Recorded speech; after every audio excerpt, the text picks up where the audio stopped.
Hola, buenas tardes a todos. Primero esperemos que estéis todos bien de salud, junto con amigos y familiares, y dar las gracias a Hack Barcelona y Hack Madrid por acogernos y hacernos llegar a tanta gente, que algo bueno debe tener este confinamiento. Soy Óscar Pereira, director de Tecnoideas, una empresa de ciberseguridad de Barcelona. Y os voy a presentar esta charla del abogado especialista en temas tecnológicos, Juan Carlos Fernández, de la empresa Tecnogados. He dicho el nombre de la empresa, aunque aquí no vengamos a darnos publicidad, pero creo que es la mejor forma de presentar lo que vais a oír durante el próximo rato, ya que bueno, en el día a día de nuestra empresa, en casi todos los servicios que prestamos, necesitamos una protección jurídica, ya sea por las interferencias que podamos hacer en los sistemas de nuestros clientes, en auditorías o análisis, o por si tenemos que acompañar a alguno a un juicio, y multitud de ejemplos más que podría estar dando. Así que hay que trabajar codo con codo con un despacho o con un abogado especialista en la materia y que no solo domine la ley de protección de datos, porque este mundo es muy complejo y donde las leyes van todavía muy por detrás. Es difícil de encontrar y nada barato, si ya lo habéis visto, si trabajáis en el sector, o veréis en un futuro si os dedicáis a esto. Así que Juan Carlos nos hablará de todo lo que hay que tener en cuenta y cómo hacer nuestras acciones de forma legal, tanto en auditorías, informes de OSINT, análisis forense, por poner algún ejemplo. Ya os dejo que se presente, os hablo un poco de él y espero que esta charla os parezca igual de interesante que a mí. Venga, un saludo y os dejo con Juan Carlos. Bueno, pues buenas tardes. Como dice Óscar, lo primero, sobre todo, espero que salud y familia bien. Gracias, Óscar, por la invitación y a Hack Madrid y Barcelona por acogerme. Y bueno, esto es otro de los líos que me busco porque a lo largo de estos años y de mi vida siempre he tenido un lema que para aprender enseña. Y entonces, bueno, ante la buena acogida que han tenido las charlas últimas que he dado en este sentido, ahí vemos algunas presentaciones. Estuve el pasado mes de marzo en Routed con Amador Aparicio, un amigo personal y un auditor de primera. Estuve también en diciembre del año pasado en el Centro Nacional Criptológico, también en los cines Kinépolis, 3.800 profesionales hablando de la parte legal, y abajo estuvimos pues bueno, con compañeros abogados y junto a Pablo Gómez de la Parra, otro perito informático muy bueno, muy profesional, y dando esa charla, ese binomio técnico legal. Y bueno, cuando me preguntó Óscar que si estaba interesado en una charla de este tipo, digo, bueno, creo que es algo bastante interesante. Creo que cuanto más técnicos sois, más sabéis la importancia que tiene la parte legal.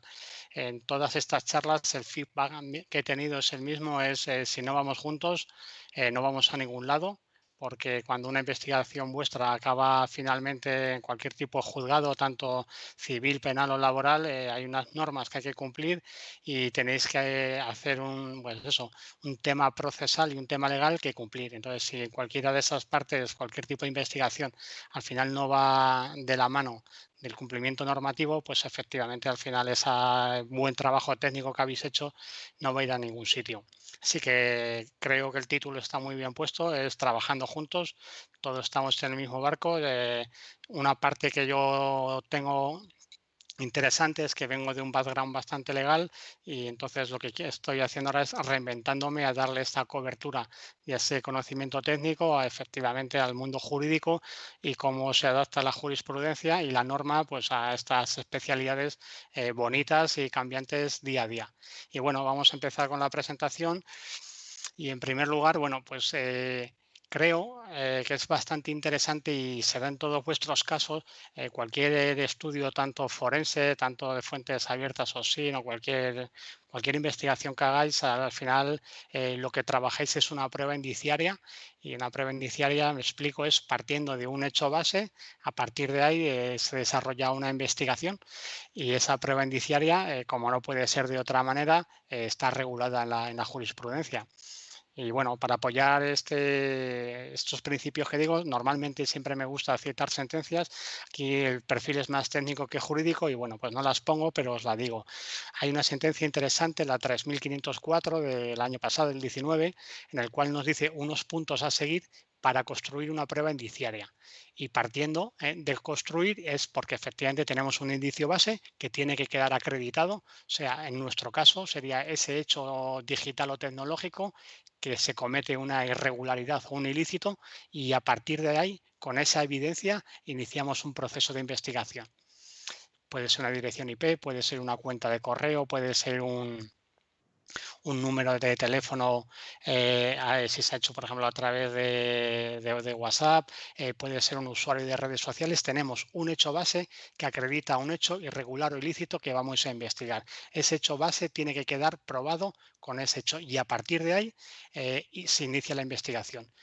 ¿Y qué nos dice la normativa? Primero, que ese hecho base, si estamos en el entorno penal, sea punible. ¿Punible qué es?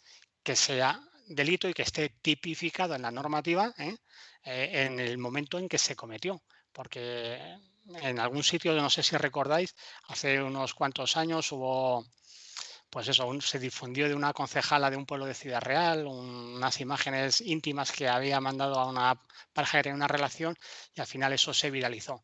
Pero en esa fecha el difundir ese tipo de contenido no estaba tipificado y si os leéis la resolución, ahí lo que se dijo es que era una conducta reprobable esa difusión, pero no se podría condenar porque no estaba. Entonces, efectivamente, tenemos que partir de ese hecho de punibilidad. Y después iniciar una actividad probatoria para que se condene por prueba indiciaria, es decir, que no hay prueba directa de que ha cometido el hecho, sino que la vamos a pasar en indicios que unos se relacionan con otros. Nos dice que tiene que haber una actividad probatoria, no vale un indicio, no valen dos, tiene que haber una actividad probatoria que acrediten ese tipo de hechos. Se tiene que dar esos tipos de elementos. Y una cosa muy interesante es que, dependiendo del orden en el que estemos, tenemos que probar los elementos del tipo. Y me explico, ¿qué es el elemento del tipo? Pues si estamos investigando una estafa, tiene que quedar acreditado ese desplazamiento económico, que es para que se produzca ese ilícito, y si investigamos cualquier otro ilícito, efectivamente hay que acreditar esos hechos. Entonces, aquí es un tema interesante ir de la mano para saber el jurista, el abogado y el perfil técnico qué hechos interesan, sobre todo que se contrasten en informes para que a partir de esos hechos se pueda iniciar un informe técnico vuestro basado en acreditar estos elementos del tipo, en este caso penal, para poder acreditar los hechos. Luego nos dice la jurisprudencia que tiene que existir una concatenación, o sea, que tiene que haber una cadena lógica del indicio del hecho probado al indicio del hecho fin. Y todo ese eslabón de la cadena no puede haber una fragmentación por dentro. ¿Por qué? Porque si nos saltamos cualquier de este indicio o no lo acreditamos de forma pertinente, eh, podrás, se podrá sospechar que el resto de indicios, si no hemos acreditado uno, pudieran dimanar de ese o no. Entonces es bastante interesante ser capaz de acreditar esos indicios de manera lógica, técnica vuestra y legal nuestra. Luego se dice que esa secuencia de indicios tiene que ser racional. Racional, me explico, va basada en procesos técnicos, pero efectivamente al final los informes periciales y los informes técnicos, el juez se basa en la razón de la sana crítica y de la lógica. O sea, él tiene que entender que efectivamente esa cadena es racional, apoyada con el informe técnico, pero que él sea entendible y lógica. Y un tema muy, muy interesante en la prueba indiciaria es que de esa investigación vuestra, si cuando que las inferencias, o sea que la resolución, si es muy abierta, es muy difícil que se llegue a condenar a alguien. Y me explico. Si el resultado de la investigación no es capaz de identificar a una persona o a un usuario de forma fehaciente y llegáis que puede ser un grupo de usuarios, efectivamente es muy complicado que si las inferencias o esas conclusiones vuestras no son concretas, no se pueda llegar a una sentencia de culpabilidad. Y en ese tema hay que, por ejemplo, en el tema penal y en el tema civil, cuando efectivamente al final vas tú de parte de demandante, necesitas acreditar los hechos. En el orden penal existe la presunción de inocencia. No soy yo el que tiene que demostrar que no he sido, sino es la otra parte la que tiene que acreditarlo. Pero si estáis vosotros en el entorno civil o en el entorno laboral, que lo vamos a ver más adelante, es el empresario o el particular el que os contrata a vosotros para iniciar esa investigación, vosotros tenéis que acreditar esos hechos, tenéis que hacer prueba plena para que efectivamente al final se puedan acreditar. Y un tema muy, muy interesante es acreditar lo que decíamos, esa cadena lógica y ir de un hecho inmediato, o sea, es decir, tengo un hecho acreditado y justifico el hecho inmediato, siguiente y posterior, con una secuencia de tiempo. O sea, eso es muy interesante. Vosotros a nivel pericial ya lo sabéis, ¿eh? No solo hay que coger las evidencias, sino que efectivamente hay que seguir una línea temporal de tiempo que nos dé esa lógica. Entonces, hay que acreditar ambas cosas, tanto el hecho inmediato que hemos acreditado como el siguiente, con la parte técnica que hayamos conseguido obtener y con la acreditación de las fechas que nos cuadren y se siga un itinerario lógico. Luego, partiendo, un tema bastante interesante es cuando la prueba es aportada por particular. Y particular, me explico, es vosotros en cualquier labor técnica que hagáis y al final seáis contratados por un empresario o por una persona para realizar una pericial. Imaginaros en un entorno civil, os dice una persona, yo quiero acreditar esas conversaciones de WhatsApp, pues al final vuestros informes van aportados a la prueba de un proceso por un particular. Entonces, aquí la jurisprudencia nos dice un tema bastante interesante y es que la prueba por particular tiene que cumplir unos requisitos. Y esos requisitos, por ejemplo, vamos a poner un ejemplo interesante que vimos en la charla de RUTEP.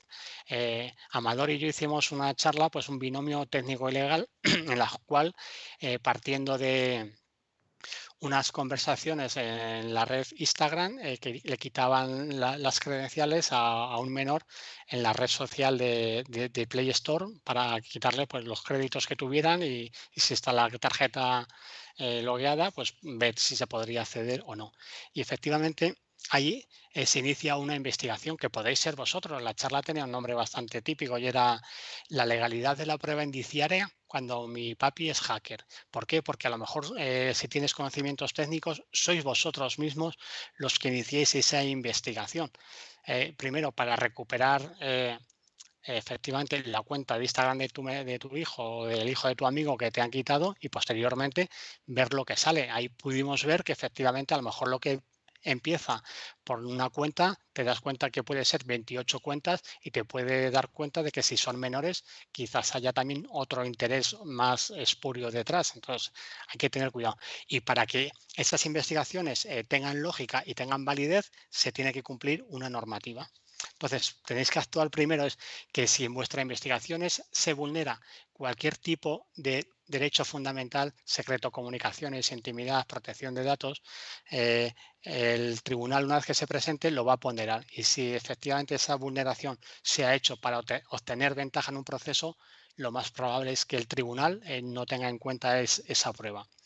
Otra acción es que cuando uno empieza una investigación la tiene que hacer sin el ánimo de que se vaya a aportar como prueba. Aquí empezamos, por ejemplo, es que yo quiero recuperar las credenciales de mi hijo y todas estas pruebas al final me han llevado a un hecho que lo voy a poner en conocimiento de la autoridad.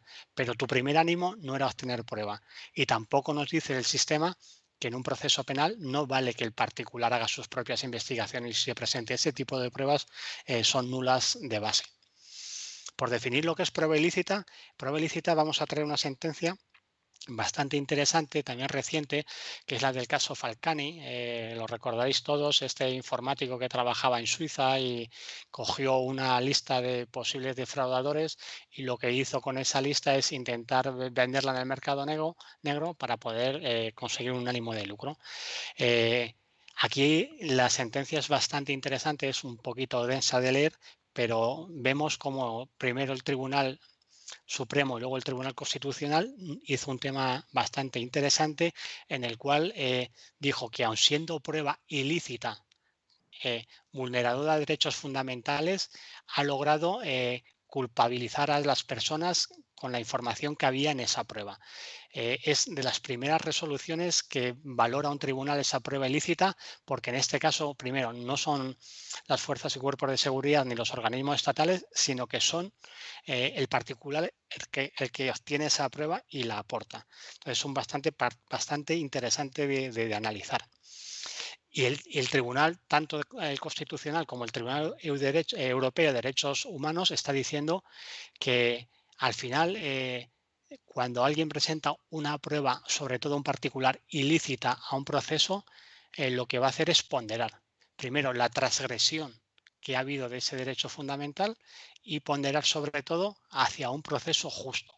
Hasta esta última sentencia y poquitas más veces se han visto, normalmente es si tú tienes una prueba vulnerando derechos fundamentales, infringes el artículo el 11.1 creo que es de la Ley Orgánica del Poder Judicial y dice que cualquier transgresión de un derecho fundamental para obtener pruebas se considera nulo de pleno derecho y a partir de ahí cualquier prueba que dimane de esa prueba por la teoría del árbol de la fruta envenenada no tiene que considerarse. Pero efectivamente, de aquí vemos que al final el tribunal está diciendo que hay que ponderar. O sea, no toda prueba ilícita va a estar fuera del proceso, sino que se va a ponderar y se va a intentar ir hacia un proceso justo. Así que esta palabra es bastante interesante. ¿Tema que se os suele dar a vosotros? Pues bueno, como veis en pantalla, al final en el entorno empresarial prácticamente nadie tiene papeles y sí tienen servidores. ¿Qué pasa? Que casi cualquier tipo de prueba, irregularidad del trabajador o cualquier investigación pericial que esos hagan o cualquier ataque de fuera, al final lo que quedan son evidencias digitales y efectivamente hay que hacer ese informe y esa investigación. Voy a hablar de algo que se os está dando mucho porque lo estoy viendo al final en el entorno empresarial cada vez es bastante más típico el uso de dispositivos de empresa por trabajadores. Entonces empieza a darse mucho conflicto entre el uso de los dispositivos de empresa y el cumplimiento de obligaciones.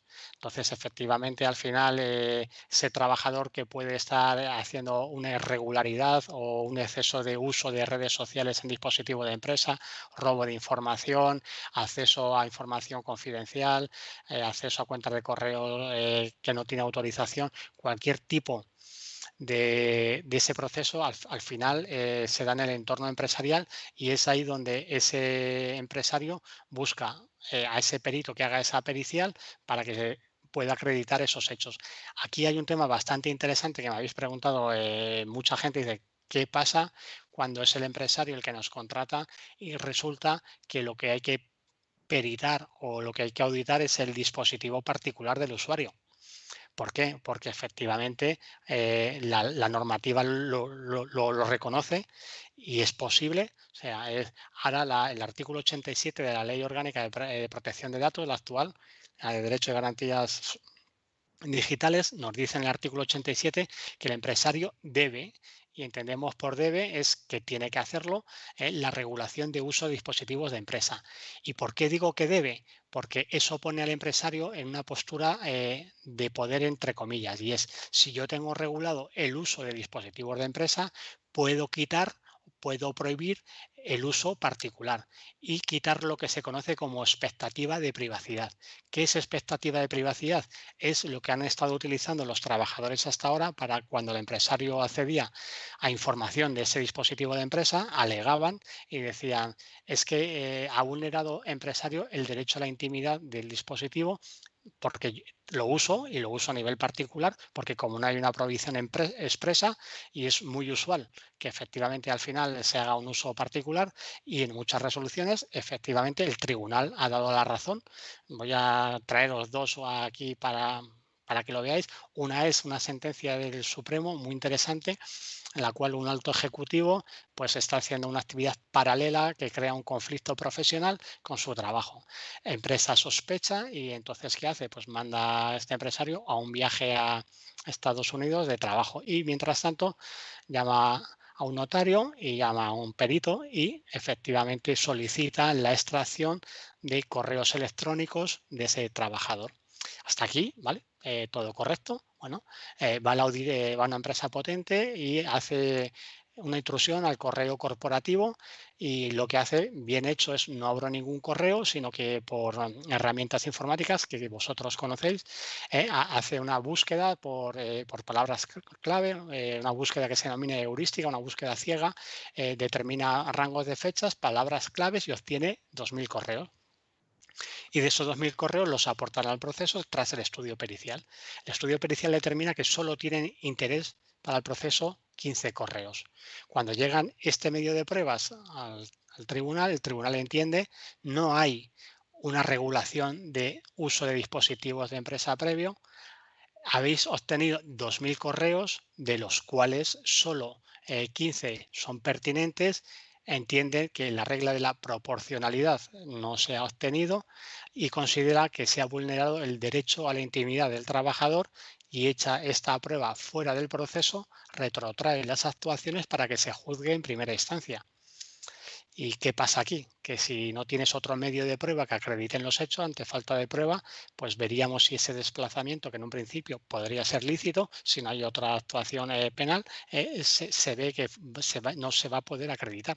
Y esto mismo ha pasado pues, en otra sentencia que vi también del año pasado, del TSJ de Sevilla, pues igual trabajador, baja rendimiento, pues empresario lo sospecha, se audita el dispositivo de empresa y se ve, pues eso, acceso a páginas de juego online, acceso a redes sociales, presentan pruebas, no se respetan los derechos y efectivamente al final esa prueba se decreta nula. Aquí es muy interesante esos tres conceptos que pongo abajo.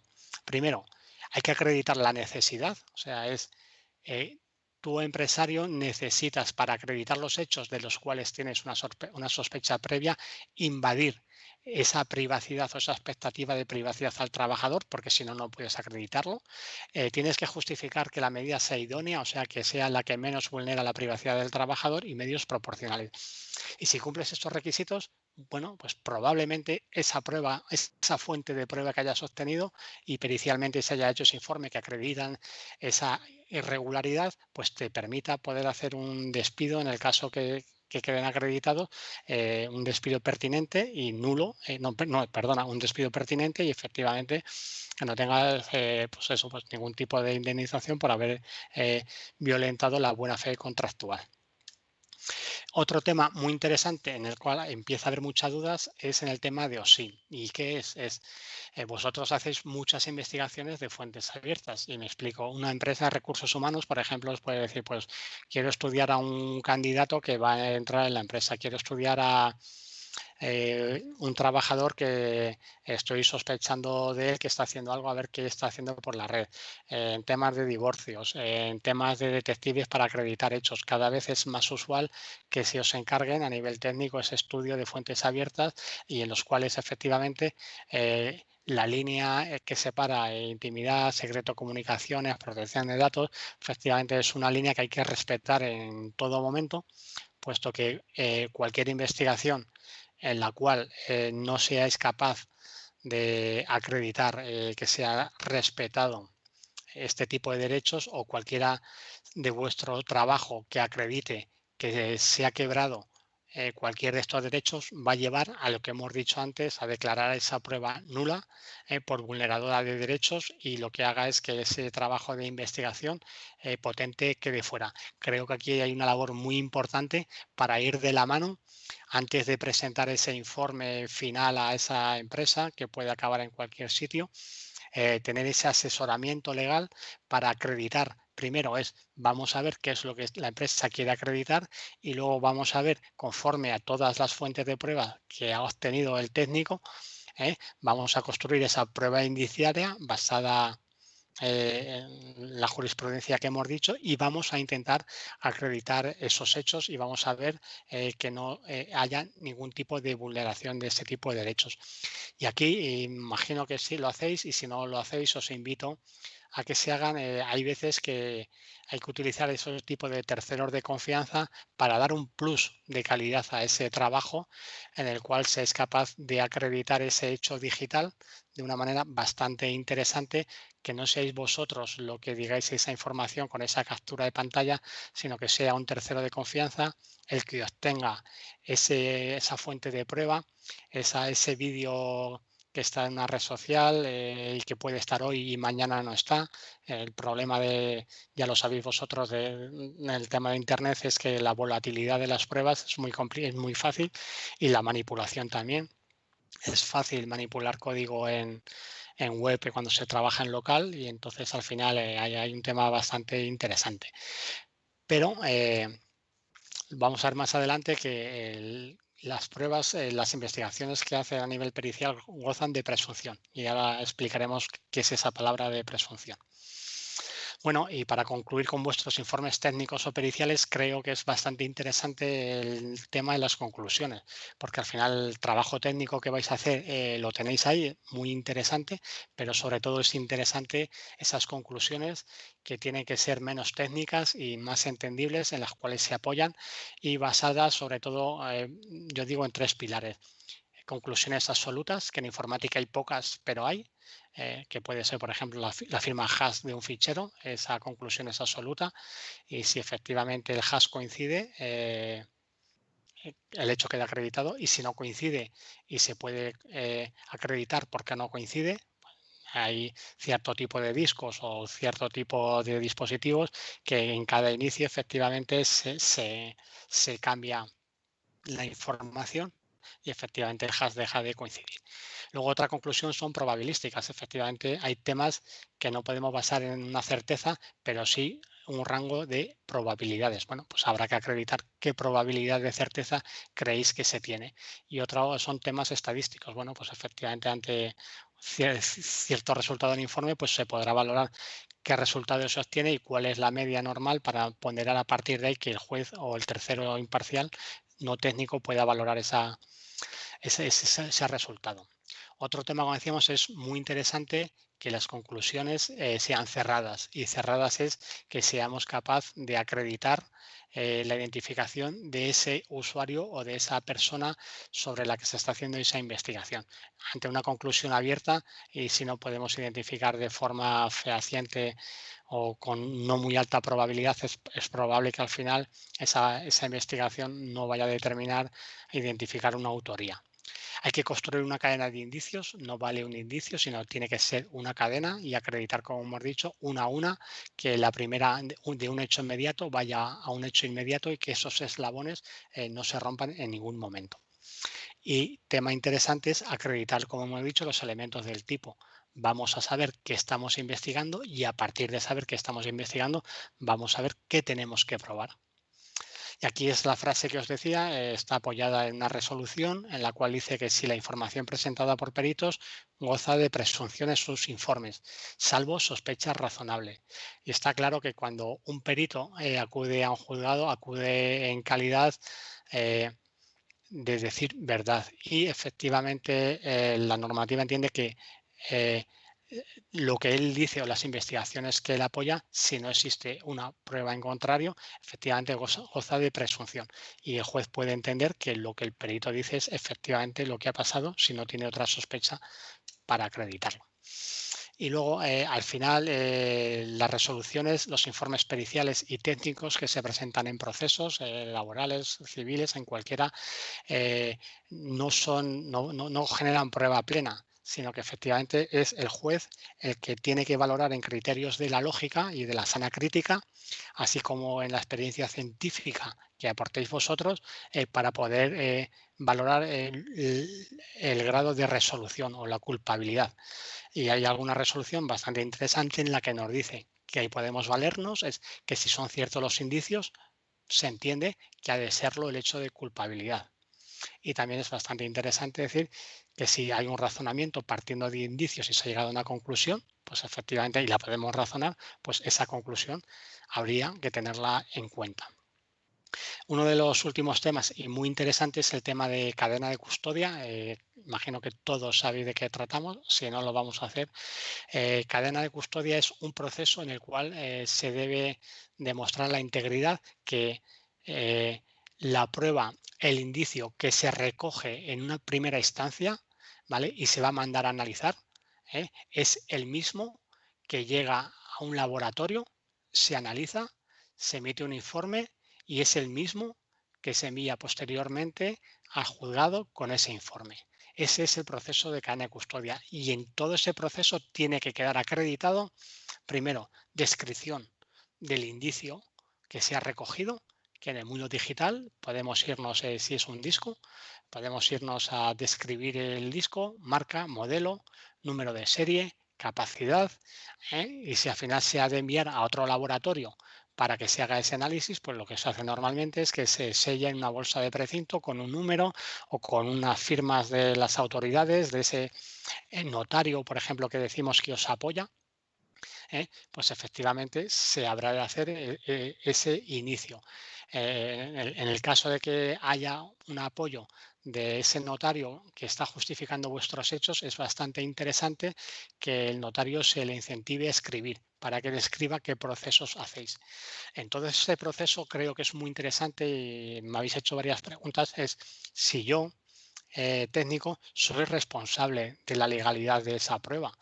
Yo lo tengo muy claro. O sea, vosotros sois técnicos en muchas veces sometidos a la instrucción de esa persona que os contrata. Aún así, efectivamente, hay que conocer la norma, pero efectivamente ahí hay que poner una figura intermedia que es ese abogado especialista, ¿vale? Para que coja la responsabilidad legal y la dirección técnica del proceso, fije una estrategia procesal y a partir de ahí se vaya de la mano junto con el perito, ¿vale? Para dotar de seguridad jurídica esa prueba. Entonces, eso es un tema muy, muy interesante que me llegan muchas preguntas y creo que a partir de ahí esa es la manera.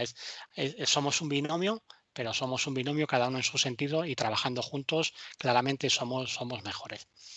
Siguiendo con el tema de cadena de custodia, el principio de mismicidad es lo que os he explicado, es en un dispositivo tiene que quedar acreditado que el informe que se hace es sobre ese dispositivo, pero el digital tiene una especialidad y la especialidad es que puede ser el mismo dispositivo, pero tendremos que acreditar que no se ha vulnerado la información que había dentro. O sea, efectivamente, de ese disco descrito anteriormente, no solo tenemos que hacer el informe descrito, sino que tenemos que acreditar que la información desde que se obtuvo hasta que se hizo el informe es la misma. Si hacemos esa copia en caliente de ese primer disco duro, un consejo que yo doy y es bastante interesante es, bueno, hacemos 2 o 3 copias de ese primer disco. Esa primera copia se mete en una bolsa, se queda precintada, se pone a disposición del notario y se almacena. Esa segunda copia eh, pericial es la que se le entrega al perito para poder trabajar, en el cual coinciden ambos hashes porque se ha trabajado y a partir de ahí se inicia ese informe pericial. En cualquier momento, si se determina que cualquier información puede querer acreditar si está o no está en el disco, efectivamente tenemos esa copia que no se ha manipulado ni se ha tocado y podremos llegar a replicar ese proceso pericial en esa copia.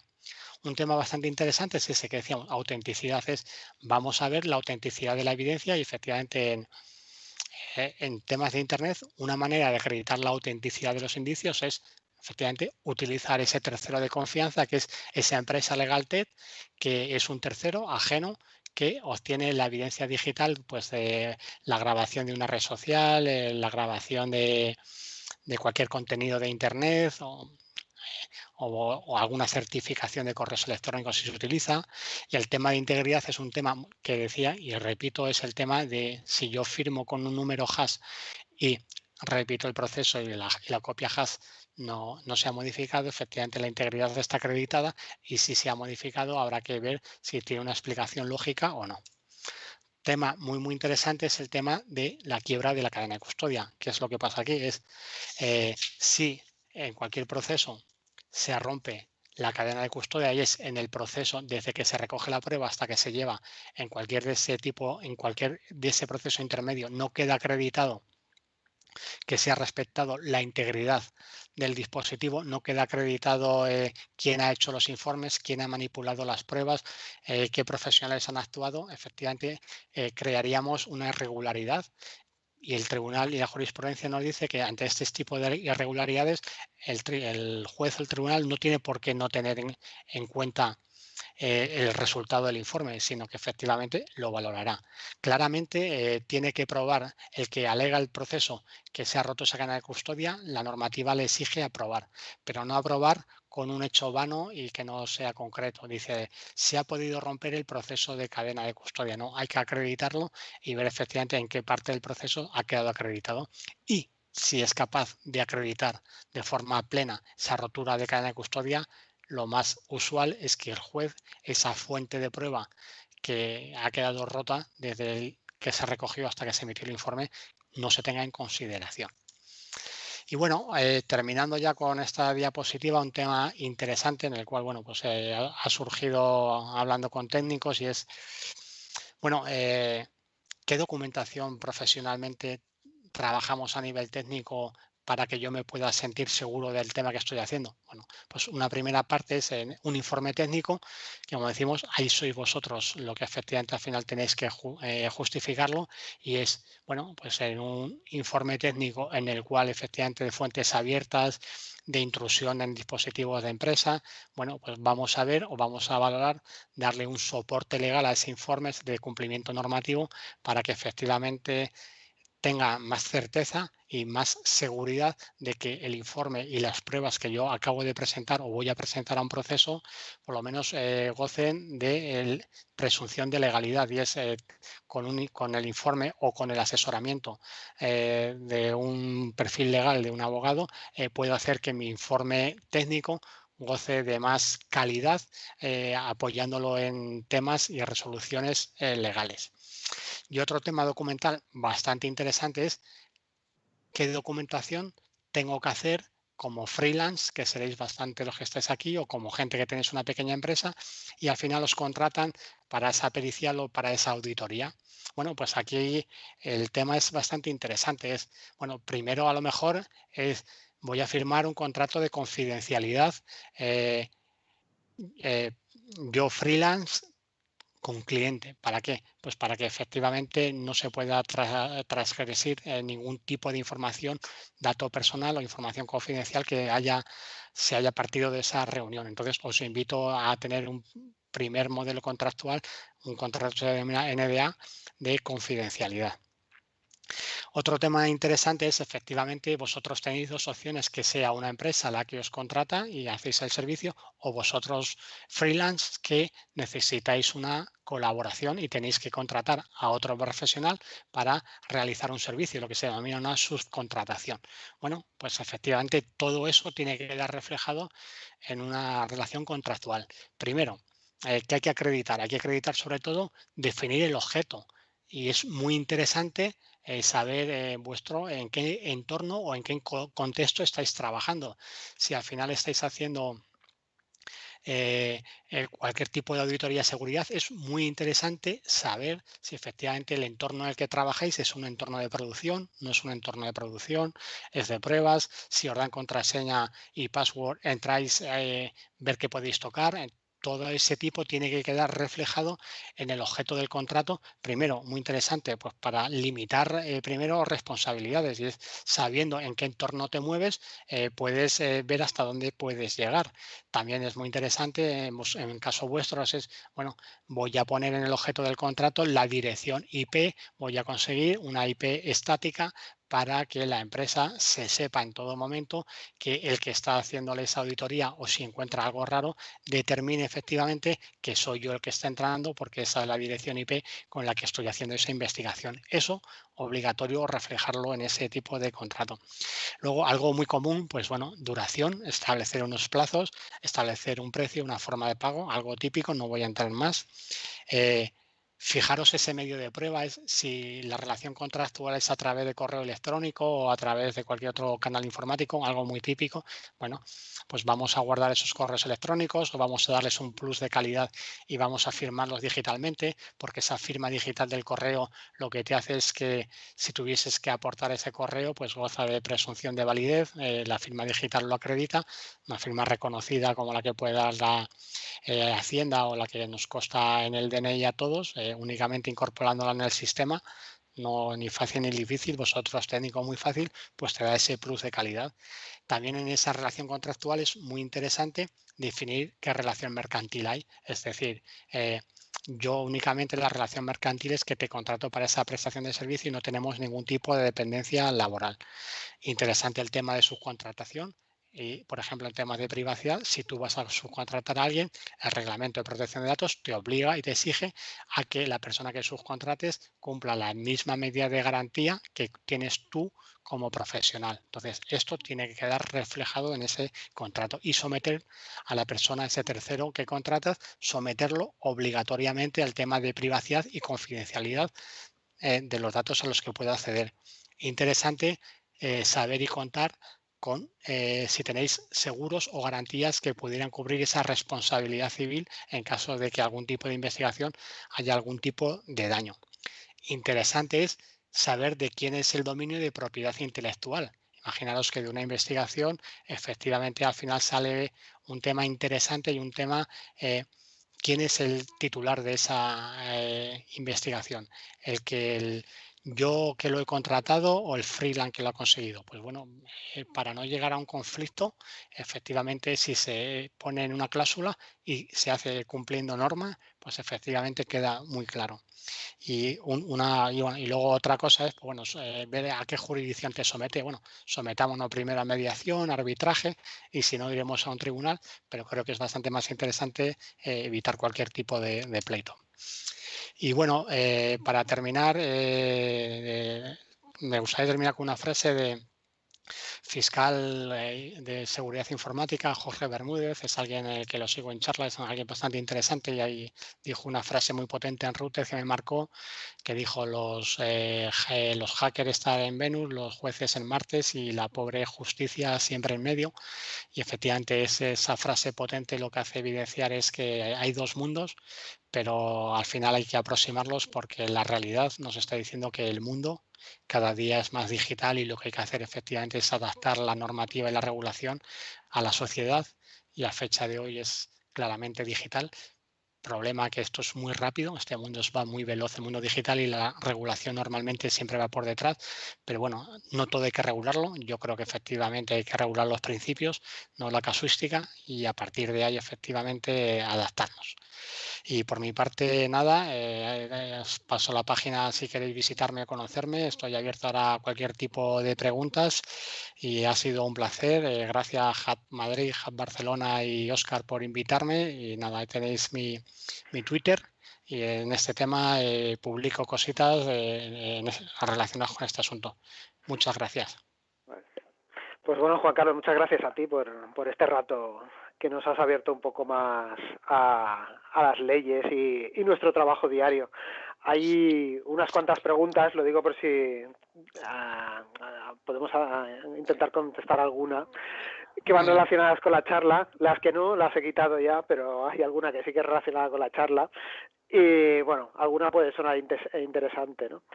Vale. A ver, hay una que, bueno, no voy a decir nombre porque me ha pedido que no lo haga ya. Antecedentes y credibilidad. Por lo que me han explicado, bueno, hay alguno que hemos jugado en nuestra juventud así más de lo debido y alguno podemos tener o haber tenido problemas con la justicia. Si después trabajamos de esto, somos menos creíbles, ya que has hablado de la sospecha, del perito, de la presunción, ¿no? Del juez, pues eso. Bueno, una persona con antecedentes tal tiene menos credibilidad si lo llegan a sacar el tema. Bueno, yo realmente cuando alguien trabaja a un nivel técnico, al final la calidad se demuestra en el informe. En este mundo yo conozco muy buenos profesionales que no les gusta pues el sistema educativo que tenemos y su profesionalidad está más que acreditada y sus informes se basan en conseguir acreditaciones que son bastante a lo mejor más difíciles de conseguir que superar unas pruebas en la universidad. Y realmente creo que al final el técnico se hace y únicamente la credibilidad está en su informe y sobre todo cuando hablamos en informes periciales, la credibilidad queda acreditada en cuando tu informe lo puede replicar un tercero y llegar a tus mismas conclusiones. Entonces no creo que en ningún momento se pueda valorar tu informe por un antecedente tuyo que hayas tenido en una juventud o ya está. Entonces, al final, bueno, creo que efectivamente en la vida todo pasa y bueno, creo que hay que diferenciar mucho el tema técnico del tema personal. Vale, pues genial, creo que queda contestada la pregunta y para más tranquilidad del preguntante. Venga, alguna más. La presentación de pruebas se puede hacer cualquiera si estas están jaseadas o solo las puede presentar un perito para que sean, o bueno, como has hablado también de los terceros, que lo mejor es que siempre sea un tercero, pero aparte del tercero podemos nosotros presentarlas con estos hashes que acrediten su veracidad o su origen. Vale, aquí, bueno, voy a partir de dos partes. Una parte es imaginaros que sois vosotros el particular, sentiros ahí, por ejemplo, yo, padre de mi hija, que le quitan la cuenta de de Instagram y voy a intentar recuperarla y efectivamente soy yo el que inicia esa investigación y partiendo de esas pruebas, imaginaros que determino que efectivamente hay alguien detrás cometiendo un ilícito, una irregularidad bastante potente. Bueno, pues yo ese tipo de pruebas las puedo presentar al proceso como particular y particular es, hemos dicho, primero es el arranque de esa prueba no tiene que ser desde el inicio pensando en que se va a presentar como prueba, porque si fuera así es directamente vas a los organismos públicos y denuncias el hecho, pero si tú de esa parte particular justificado en este asunto al final derivas que has obtenido unas pruebas, lo suyo es que las presentes. Y otro tema, el tema, el tercero de confianza lo que te da es un plus y te da un plus de calidad, sobre todo en hechos volátiles que se producen en Internet. O sea, si tú vas a hacer el análisis de un disco duro, no es interesante que utilices un tercero de confianza que te ha cobrado un dinero para obtenerlo, pues no coges la herramienta FTK Mayer, haces esa extracción de la parte lógica o física del dispositivo, te da ese hash y precintas el disco y a partir de ahí determinas. Bueno, ¿cómo puedes acreditar más esas cosas? Bueno, pues utiliza, por ejemplo, fotografías del disco, puedes utilizar herramientas, por ejemplo, hay una herramienta que se denomina Visualeo, que es una herramienta que te permite obtener fotografías de forma gratuita y te geolocaliza y te pone un sello de tiempo. Bueno, pues ya tienes ahí un plus en el cual esa fotografía que has tenido la has obtenido en este sitio y con esta información ya es un tercero el que lo dice. Y otro tema es cuando vosotros técnicos os han contratado como peritos. Bueno, pues ahí se abre un tema muy sensible porque efectivamente el ámbito pericial no está excesivamente regulado y la normativa no exige que sea un ingeniero el que presente un informe pericial. Al final lo que exige es que sea un especialista y un experto de la materia. Entonces, conozco profesionales en ambos sentidos que son muy buenos. Yo no me decanto por ninguno, sino únicamente es por la calidad de ese informe. Entonces, en ese momento es acreditar esa calidad, bien es con una formación o otra manera de acreditarlo es efectivamente pues con unos estudios y con unas acreditaciones. Pero efectivamente depende en la circunstancia en que nos encontremos. Vale, genial. Creo que has aclarado bastante también a los que hacemos así un poco de análisis forense por aquí. Y ya para terminar, una que tiene que ver con la privacidad o no, eso nos lo contarás tú. Va sobre qué pasa si me niego a entregar mis credenciales en un proceso. ¿En qué consecuencias puede llegar a tener? Bueno, pues sinceramente en este tema es un tema sensible y creo que las líneas van hacia donde yo digo y es existe existe el asunto del derecho a no declarar, que es un derecho en el que el orden penal goza cualquier persona. Entonces, el derecho a no declarar, pues es el derecho que te da la normativa para efectivamente no presentar ningún tipo de pruebas que pueda ser usada en tu contra. Entonces, en ese tipo de silencio queda acreditado posiblemente esta protección.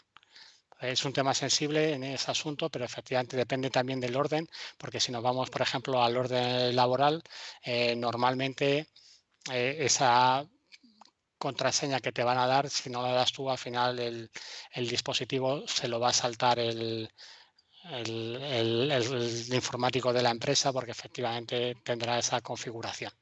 ¿Vale? Pero efectivamente en el orden penal tienes esa opción del silencio a no declarar de la que goza toda persona para protegerse de cualquier proceso penal.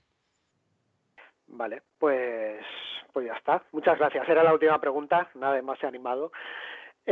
Bueno, lo dicho, espero que os hayan aclarado mucho las ideas sobre el tema legal y nada, a seguir pasando buen confinamiento y esperemos que de salud sigáis todos bien vosotros y amigos. Y nos vemos en la próxima charla. Venga, un saludo. Venga, gracias.